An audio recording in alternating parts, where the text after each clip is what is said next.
action, let's go. trouble 물을 찾으러. Assalamualaikum warahmatullahi wabarakatuh. Di sini saya akan menjelaskan tentang manajemen strategi komprehensif.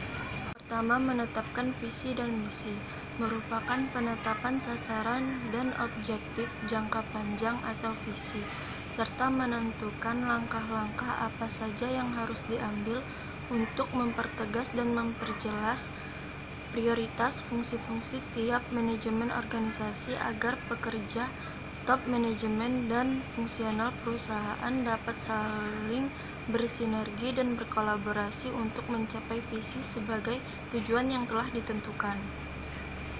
Kedua, ada analisis lingkungan eksternal dan internal, yaitu analisa yang dilakukan oleh organisasi terkait pemahaman mendalam tentang kondisi keadaan internal dan eksternal organisasi dengan cara mengenali secara jelas faktor-faktor berupa kekuatan, kelemahan dari internal perusahaan, serta peluang ancaman yang muncul dari lingkungan eksternal organisasi. Analisa ini bertujuan melihat pengaruh yang akan muncul dari faktor-faktor tersebut terhadap sasaran atau tujuan organisasi, dan agar organisasi dapat mempertimbangkan semacam tempat kebijakan strategis yang akan digunakan.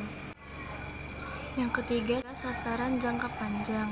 Pada dasarnya, implementasi strategi yang efektif selalu membutuhkan arahan tidak hanya sebatas tulisan dan retorika.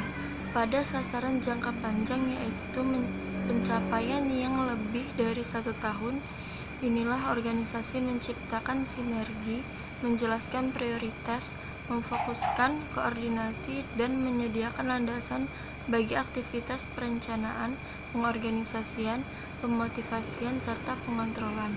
4. Menciptakan, menilai, dan memilih strategi berbekal landasan visi dan misi serta hasil analisa faktor-faktor lingkungan internal dan eksternal.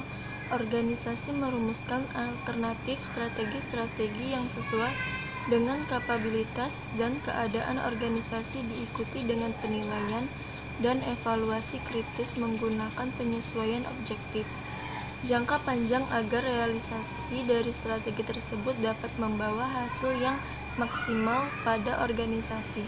Dan selanjutnya, strategi tersebutlah yang akan dipilih untuk direalisasikan jangka panjang. Yang kelima, implementasi strategi manajemen jangka sebagaimana yang dijabarkan pada penetapan sasaran jangka panjang, bahwa upaya pencapaian tujuan organisasi merupakan suatu proses berkesinambungan yang memerlukan tahapan spesifik. Di sini perusahaan merealisasikan dengan bertahap sasaran jangka panjang tersebut dengan menetapkan standar pencapaian dan kebijakan strategi yang telah dipilih bagi setiap tingkat organisasi. Organisasi menegaskan dan menentukan tujuan utamanya dalam nilai kuantitatif yang spesifik disertai pemaparan dan implementasi strategi yang digunakan oleh top manajemen divisi dan fungsionalnya. 6. Implementasi strategi dalam kebijakan fungsional adalah langkah di mana perwujudan dari implementasi strategi diuraikan dalam langkah-langkah kecil dengan jangka waktu yang lebih pendek untuk diterapkan ke dalam fungsional organisasi yang mana sifatnya lebih operasional dan mengarah berbagai bidang fungsional dalam perusahaan untuk memperjelas hubungan strategi utama dengan identifikasi rincian yang sifatnya spesifik. Implementasi ini mengaitkan segala bidang fungsional perusahaan seperti keuangan, sumber daya manusia, produksi, dan operasi, pengembangan dan penelitian, sistem informasi, serta bidang pemasaran yang mana menjadi penuntun dalam melakukan berbagai aktivitas agar konsisten bukan hanya dengan strategi utamanya saja. 7. Penilaian dan evaluasi kinerja Ketika strategi yang akan ataupun telah diimplementasikan dinilai menunjukkan perubahan yang tidak sesuai dengan rencana yang ada, hasil yang dicapai, atau memang disebabkan asumsi yang salah dan oleh hal-hal lain yang sifatnya tidak dapat dikontrol, maka rencana perlu direvisi ulang dengan evaluasi kinerja.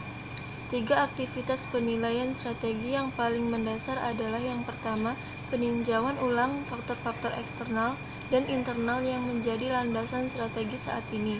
Yang kedua, pengukuran kinerja, dan yang ketiga, pengambilan. Itulah materi yang dapat saya sampaikan. Apabila ada salah kata, saya mohon maaf, dan kepada Allah saya mohon ampun. Saya ucapkan terima kasih. Assalamualaikum warahmatullahi wabarakatuh. Bye-bye. 저 건물을 찾으러